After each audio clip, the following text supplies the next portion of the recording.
Hello friends, आज मैं आपको सुनाने जा रही हूँ जो कहानी वह है पाप किसको लगा। तो कहानी ध्यान से सुनिए और कमेंट करके आंसर जरूर दीजिएगा।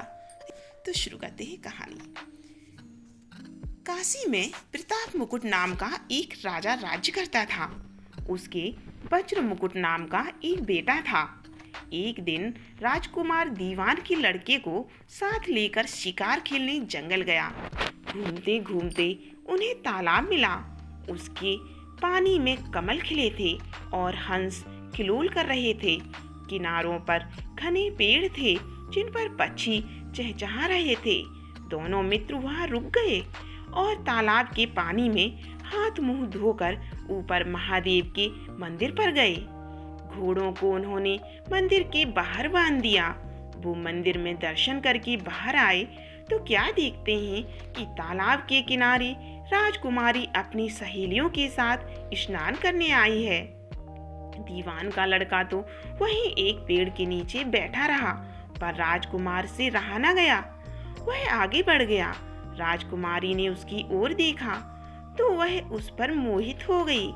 राजकुमारी भी उसकी तरफ देखती रही। फिर उसने किया क्या कि उसने जूड़े में से कमल का फूल निकाला, कान से लगाया, दांत से कुतरा, पैर के नीचे दबाया और फिर छाती से लगा अपने सखियों के साथ चली गई। उसके जाने पर राजकुमार निराश हो अपने मित्र के पास गया और सब हाल सुनाकर बोला, मैं इस राजकुमारी के बिना नहीं रह सकता, पर मुझे न तो उसका नाम मालूम है और न ठिकाना। वह कैसे मिलेगी? दीवान के लड़के ने कहा, राजकुमार आप इतना घबराएं नहीं, वह सब कुछ बता गई है। राजकुमार ने पूछा, कैसे? वह बोला, उसने कमल का फूल सिर से उतारकर कानों से लगाया तो उसने बताया कि मैं कर्नाटक की रहने वाली हूँ। दांत से कुतरा तो इसका मतलब था कि मैं दंतबाट राजा की बेटी हूँ। पाँव से दबाने का अर्थ था कि मेरा नाम पद्मावती है और छाती से लगाकर उसने बताया कि तुम मेरे दिल में बस गए हो। इतना सुनना था कि राजकुमार खुशी से फूल उठा। बोला, अब मुझे कर्नाटक देश में ले चलो। दोनों मित्र वहां से चल दिए। घूमते फिरते सैर करते दोनों कई दिन बाद वहां पहुंचे। राजा के महल के पास गए तो एक बुढ़िया अपने द्वार पर बैठी चरखा काटती मिली। उसके पास जाकर दोनों घोड़ों से उतर पड़े और बोले, माई हम सौदागर हैं, हमारा सामान पीछे आ रहा है, हमें रहने को थोड़ी जगह दे दो। उनकी शक्ल सूरत देखकर और बात सुनकर बुढ़िया के मन में ममता उमड़ आई। बोली, बेटा तुम्हारा घर है, जब तक जी में आए रहो। दोनों वहीं ठहर गए। दीवान के बेटे ने उससे पूछा, माई तुम क्या करती हो? तुम्हारे घर में कौन कौन है? तुम्हारी गुजर कैसे होती है? बुढ़िया ने जवाब दिया, बेटा मेरा एक बेटा है जो राजा की चाकरी में है। मैं राजा की बेटी पद्मावती की दाई थी। बूढ़ी हो जाने से अब मैं घर में रहती हूँ। राजा खाने पीने को दे देता है। दिन में एक बार राजकुमारी को देखने महल में जाती हूँ। दोनों वहीं ठहर गए। राजकुमार ने बुढ़िया को कुछ धन दिया और कहा, माई कल तुम वहां जाओ तो राजकुमारी से कह देना कि जेठ सुदी पंचमी को तुम्हें तालाब पर जो राजकुमार मिला था वह आ गया है। अगले दिन जब बुढ़िया महल गई तो उसने राजकुमार का संदेशा उसे दे दिया। सुनते ही राजकुमारी ने गुस्सा होकर हाथों में चंदन लगाकर उसके गाल पर तमाचा मारा और कहा, मेरे घर से निकल जा। बुढ़िया ने घर आकर सब हाल राजकुमार को कह सुनाया। राजकुमार हक्का बक्का रह गया। तब उसके मित्र ने कहा, राजकुमार आप घबराएं नहीं, उसकी बातों को समझें। उसने देशों उंगलियां सफेद चंदन में मारी। इससे उसका मतलब यह है कि अभी 10 रोज चांदनी के हैं। उनके बीतने पर मैं अंधेरी रात में मिलूंगी।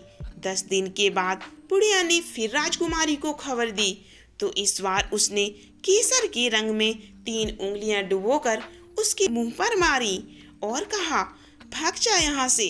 बुढ़िया ने आकर सारी बात सुना दी। राजकुमार शोक से व्याकुल हो गया। दीवान की लड़की ने समझाया, इसमें हैरान होने की क्या बात है। उसने कहा कि मुझे मासिक धर्म हो रहा है, 3 दिन और ठहरो। 3 दिन बीतने पर बुढ़िया फिर वहीं पहुंची।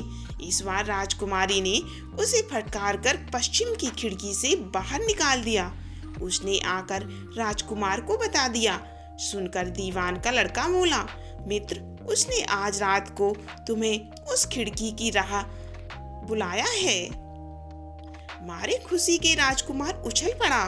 समय आने पर उसने बुढ़िया की पोशाक पहनी, इत्र लगाया, हथियार बांधे।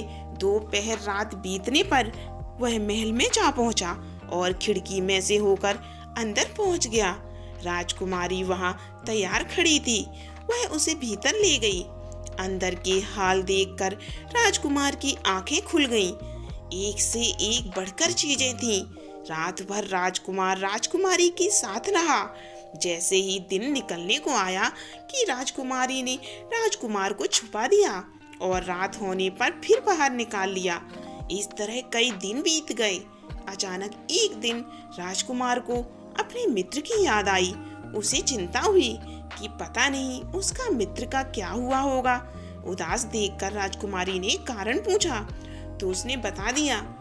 बोला, वह मेरा बड़ा प्यारा दोस्त है, बड़ा सुंदर है। उसकी होशियारी से ही तो तुम मुझे मिल पाई हो। राजकुमारी ने कहा, मैं उसके लिए बढ़िया बढ़िया भोजन बनवाती हूँ, तुम उसे खिलाकर तसल्ली देकर लौट आना। खाना साथ में लेकर राजकुमार अपने मित्र के पास पहुंचा। वे महीने भर से मिले नहीं थे। राजकुमार ने मिलने पर सारा हाल सुनाकर कहा कि राजकुमारी को मैंने तुम्हारी चतुराई की सारी बातें बता दी, तभी तो उसने यह भोजन बनाकर भेजा है। दीवान का लड़का सोच में पड़ गया। उसने कहा, यह तुमने अच्छा नहीं किया। राजकुमारी समझ गई कि जब तक मैं हूँ वह तुम्हें अपने बस में नहीं रख सकती, इसीलिए उसने इस खाने में जहर मिलाकर भेजा है। यह कहकर दीवान के लड़के ने थाली में से एक लड्डू उठाकर कुत्ते के आगे डाल दिया। खाते ही कुत्ता मर गया। राजकुमार को बड़ा बुरा लगा। उसने कहा, ऐसी स्त्री से भगवान बचाए, मैं उसके पास नहीं जाऊंगा। दीवान का बेटा बोला, नहीं, अब ऐसा उपाय करना जिससे हम उसे घर ले चलें। आज रात को तुम वहां जाओ। जब राजकुमारी सो जाए तो उसकी बाईं जांघ पर त्रिशूल का निशान बनाकर उसके गहने लेकर चले आना। राजकुमार ने ऐसा ही किया। उसके आने पर दीवान का बेटा उसे साथ ले योगी का भेष बनाकर मरघट में जा बैठा और राजकुमार से कहा कि तुम ये गहने लेकर बाजार में बेच आओ। कोई पकड़े तो कह देना कि मेरे गुरु के पास चलो और उसे यहाँ ले आना। राजकुमार गहने लेकर शहर गया और महल के पास एक सुनार को उन्हें दिखाया। देखते ही सुनार उन्हें पहचान गया और कोतवाल के पास ले गया। कोतवाल ने पूछा तो उसने कह दिया कि मेरे गुरु ने मुझे दिए हैं। गुरु को भी पकड़वा लिया गया। सब राजा के सामने पहुंचे। राजा ने पूछा, योगी महाराज, ये गहने आपको कहाँ से मिले? योगी बने दीवान के बेटे ने कहा, महाराज, मैं मसान में काली चौदस को डाकनी मंत्र सिद्ध कर रहा था कि डाकनी आई। मैंने उसके गहने उतार लिए और उसकी बाईं जांघ में त्रिशूल का निशान बना दिया। इतना सुनकर राजा महल में गया और उसने रानी से कहा कि पद्मावती की बाईं जांघ पर देखो कि त्रिशूल का निशान तो नहीं है। रानी देखा तो था। राजा को बड़ा दुख हुआ। बाहर आकर वह योगी को एक ओर ले जाकर बोला, महाराज, धर्मशास्त्र में खोटी स्त्रियों के लिए क्या दंड है? योगी ने जवाब दिया, राजन, ब्राह्मण, गौ, स्त्री, लड़का और अपने आश्रय में रहने वाले से कोई खोटा काम हो जाए तो उसे देश निकाला दे देना चाहिए। यह सुनकर राजा ने पद्मावती को डोली में बिठाकर जंगल में छुड़वा दिया।